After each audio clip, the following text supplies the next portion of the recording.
Hey everyone, welcome back to the channel, and we have a treat for you. I have a special guest, my partner in crime, Brian Lobbs, my husband, my love.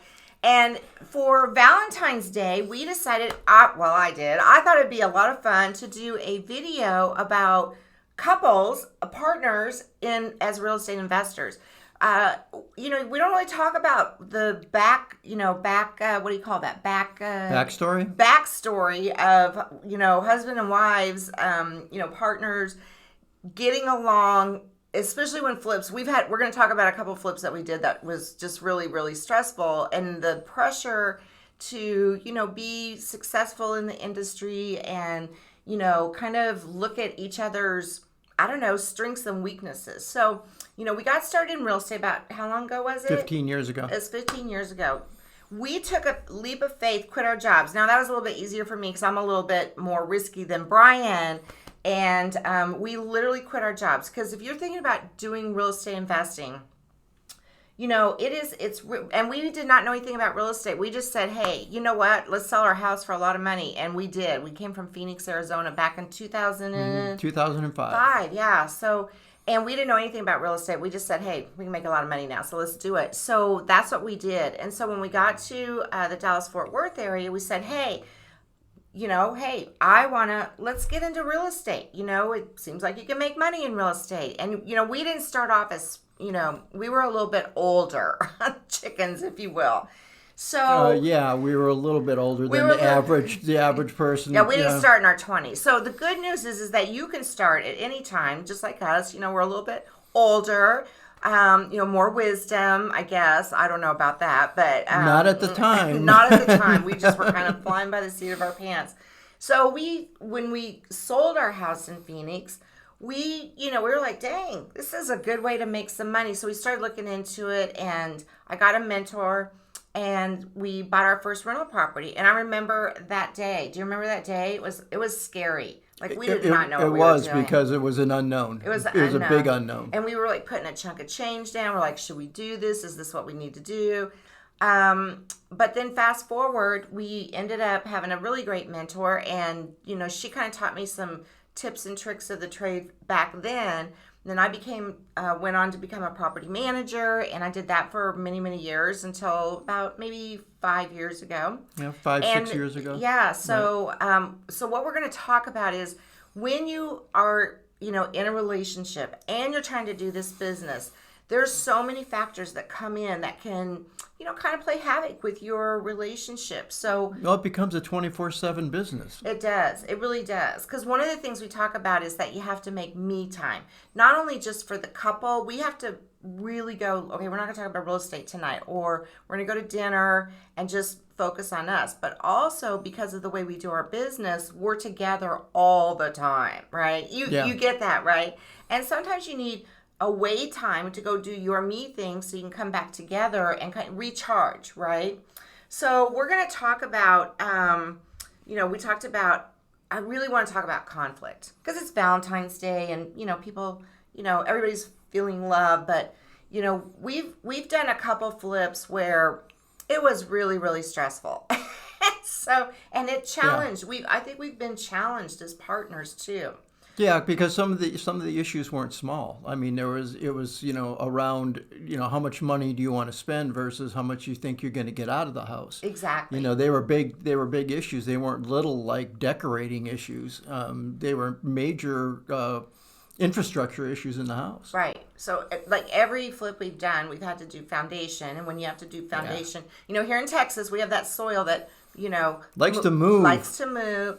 And so, and then, there's always that thing where you go into a house and we typically inspect, but you can't, when you start doing the foundation and moving walls, you just never know what you're going to find. Or if you buy hoarder homes, you never know what you're going to find. You don't see a lot in a hoarder home. Because you can't even get into it. It's impossible. So let's talk a little bit about, I'm going to talk about frustration and perfectionism. Oh, yeah. So Brian's a perfectionist. Well, that's because a lot of times, even though you can't, even in a hoarder home, even though you can't see the issues in the house. I can visualize the house that I want when I'm done, and Nancy can't see that. That's one of the things that makes a good partnership is she oftentimes can't see the finished product, but I can look past all the debris, but I can see how I want the house to look when I'm done. So Yeah. that's one of the conflicts is that, and sometimes my problem is I can't convey that to her in words that what the house is going to look like, and that's a conflict. Yeah. So we even had a conflict over closet design one time. So, and I because I'm not that spatial kind of person. So, but even though we've had conflict, what's the really cool part, and this is the message, is that we work through it. You know, sometimes we had to go apart, but we work through it. And so in order for Brian to communicate the design, and let's just take a closet, for example, we were just going around. I did not get it. And so he had to draw it out on a paper, right, to show me. And then I could see it, what he was talking about. But to just walk into a room and go, okay, we're going to put that shelf here, and that I'm not that way. Now, I have other talents. That's true. We each have our differences. So I'm the negotiator, and I handle getting the contractors on board. So I think I'm pretty good at that. Negotiating prices. And I'm good at working with the contractors, getting stuff done. So what we decided, after many hairy flips and just not agreeing on how things were going, because one of the frustrations with flips and you hire contractors, especially now as we're filming this during the pandemic, is that there's a shortage of everything. And, you know, when you're doing a flip, you have a timeline. And so if you have contractors that don't show up or don't do quality work, or you have to, you know, keep revisiting the job. So what we discovered our strengths were, so my strength is, you know, I'm a list person. Okay, we need to do A, B, and C. We need this company. So I'll, you know, research, negotiate the prices, and schedule the contractors. But then Brian is the one who actually talks to them in detail about the work when they're on the job site. And checks it off against the list. Yeah, but now sometimes perfectionism can be a hard pickle to swallow in a flip. Yeah, because my vision doesn't always match the contractor's vision, and that's where, you know, not necessarily a perfectionism, but a way that the finished product should look. But yeah, I have a critical eye. I will say that. You do, yeah, very. I mean, and it's good, but sometimes you go, you know what, you know, it's going to be a rental. It doesn't need to be that way. So now, so we've learned how to do conflict, I think, pretty good. I mean, but it's taken a long time, you know, like a long time, because when you get into real estate investing, you know, you have a goal of what this house is going to look like, but you have so many other factors really kind of coming in, like that kind of, you know, the weather. Oh, there's our dog. You know, the weather, you know, delays things. Supplies not showing up, the wrong kind of supplies. I mean, so, you know, you have other factors coming in that gives added stress, frustration, you know, and so it doesn't always go as smoothly. So one of the things I think that we've worked on really well is like taking a breath and saying, okay, well, if we can't get A, B done, can we get C, D done, right? Sometimes when you do big things like foundation, it's like, you know, you got to get that done first. So, you know, but one of the things I wanted to talk about too was common goals. Because when I talk to other female investors, you know, a lot of times their husbands or partners are not as supportive, and especially when they want to first get into real estate, they're really, you know, they don't feel confident because they don't have that support. And that's one thing you've always done for me is Brian's always been 100%. You want to do this? Okay, let's do it. So. Well, I think that's because we agreed on that it was one of the main pillars of our, you know, a good investment strategy, as well as part of the investment portfolio for retirement. Right. And that we agreed upon that, I think is very important, and to give you the ability to, because you made it part of your full-time business. And now that I'm helping you even more with it, it's the key element of what we talked about, financial freedom. Right. And getting like the life that we want and that, you know, you deserve too. So, you know, kind of what you were talking about there about the support and, you know, along the way, you know, Brian hasn't always been like in there, like I'd negotiate a deal and you know, we've taken on other partners. And so sometimes Brian was in it, you know, from a day-to-day standpoint. And so I've made a couple boo-boos and mistakes. And so one of the things I will say is that as a supportive partner, because that is important, When those deals didn't really go as well as I thought they were going to go, he didn't. I felt bad about it, right? Because I actually went to a title company and I had to take money. Not a whole lot, but anytime you got to take money when you're selling your flip or I think that's what it was. It was flip. Yeah, but each time we talk through it, and you get to the, it's you do a post mortem on what's going right, what's going wrong, and we learn from each one. So it's always good to do that, but it never stopped us from going back and doing it again. Right, because I think you have to remember like the common goal. So our common goal is to make real estate investing part of, like you said, our retirement portfolio. Source of income, financial, ability to do things that we want to do. So, the other thing is that we both like the challenge of making the old new. I think that's probably one of our biggest things that we've learned. We didn't always know that in the beginning. So what we said is like when we started, especially when we started doing rentals, and I've always been in like Section 8 housing and things like that. So I strongly, strongly believe in everyone has the right to a good place to, lay their head down at night, raise their kids. And so when we started doing flips, we're like, this is really awesome. We're taking this, derelict of a house and we're making it new. And so there's a sense of accomplishment, but also a sense of giving back. Yes, we are making money, but you're taking this very old, nobody's lived in house, abandoned, just, no one's taking care of it. And you turn it into such a nice property that, a new family is going to be living there and creating their memories. And that's been really rewarding. And and then one house helps to elevate the neighborhood, and hopefully it inspires others to do the same. And, there's a trend in the neighborhood eventually. That's what you hope anyway. Mm-hmm. Unless you go in and buy them all, right? Yeah, well, that's... We've done a couple that way. So, yeah. So that's what we really like. We love building affordable housing, and that's one of the strategies that we like is owner financing, because we really feel like we can help families that, otherwise might not be able to get a mortgage, that they can get into a home. So I think, through what we've learned about each other over this last 15-ish years, as partners in real estate is that, it really can enhance your marriage or it can make it go south, right? So we've really worked on those times when it's, when we've had struggles, and some of them were, because you're talking about financial struggles in terms of, when you do a flip, cash flow. Cash flow is intense on the flips, and you have some extreme valleys where you don't, you're going to make it, but it's sometimes you have to rely on your credit cards, and it's can be a pretty deep trough for a while. So you have to remember that. We just went through that. So we ended up buying 2 Airbnbs at the same time this past year. And they were turnkey as far as that we didn't need to do much in renovations. We had to paint, that kind of thing, but furnishing them. So we learned a lot, because they don't start making money just, right off the gate.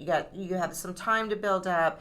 Right. So that was, so we were like, oh my gosh, we got all this cash going out. Well, communication is key. As long as you're on, you have to talk through the issues before, during, and after the issues are arising, because you have to plan for what's next.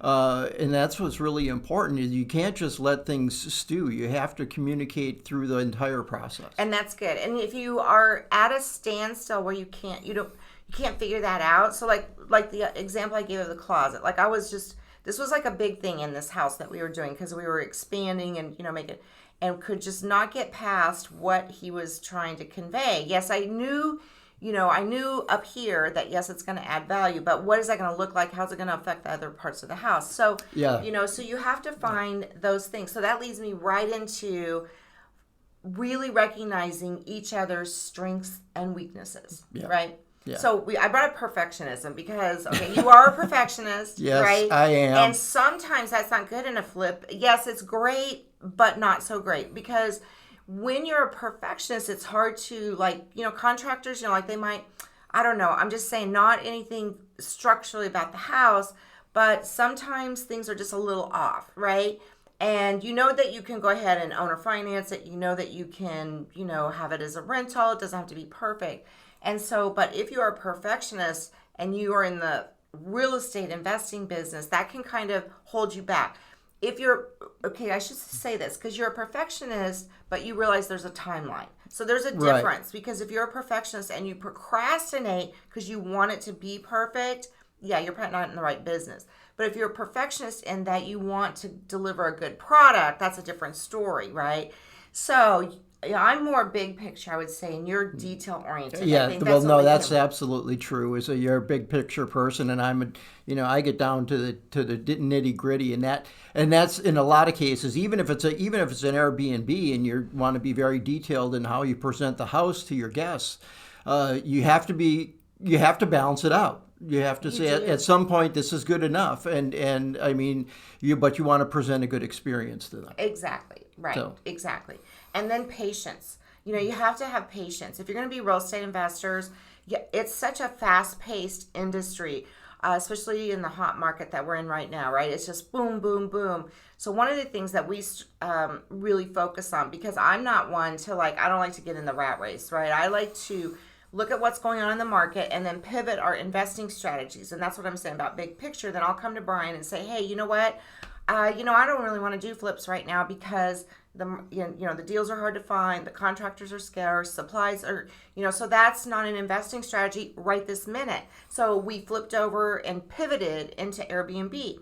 Now, some things we still do, like we still wholesale, we still do owner finance, we still invest with our self-directed IRAs. But when I'm talking about the patience, is what I'm saying is that, I've met people and they just want to get in the game and they're spending too much money on houses, and yeah, they're so it's so important to them to make some kind of move that they're making the wrong move sometimes because they don't feel like if they take action that they're going to miss something, and then they make the wrong action. yeah, You know, or hire the wrong like they get yeah, bamboozled. I like the word bamboozled, yeah, by a contractor, because contractors are kind of running rampant right now. yeah, We had a situation about a year and a half ago that we had a trusted contract, and I've always said this as a property manager. All contractors have a shelf life. Like something happens, they yeah. either, they have a cash flow problem, they lose staff, they just, over the long haul. I mean, I think we've met maybe a handful of them that are, maybe even still in business, or they go on to the next job. So we had a trusted contractor that kind of just left us, we trusted him. He'd worked on several jobs, even our own personal home, and we left him at a property that was a little bit further away. We couldn't go there every day. And that was a big mistake. And so when we found out Yeah. about it, Yeah. we had to kind of step back and we had to support, because it was our decision to do how we managed it. It all worked out in the end, Yeah. but it was a disaster. Well, we ended up having to do some of the work ourselves and have a contractor redo some of the work that he did because it was inefficient. Well, some of it wasn't done. It wasn't Yeah. done. Period.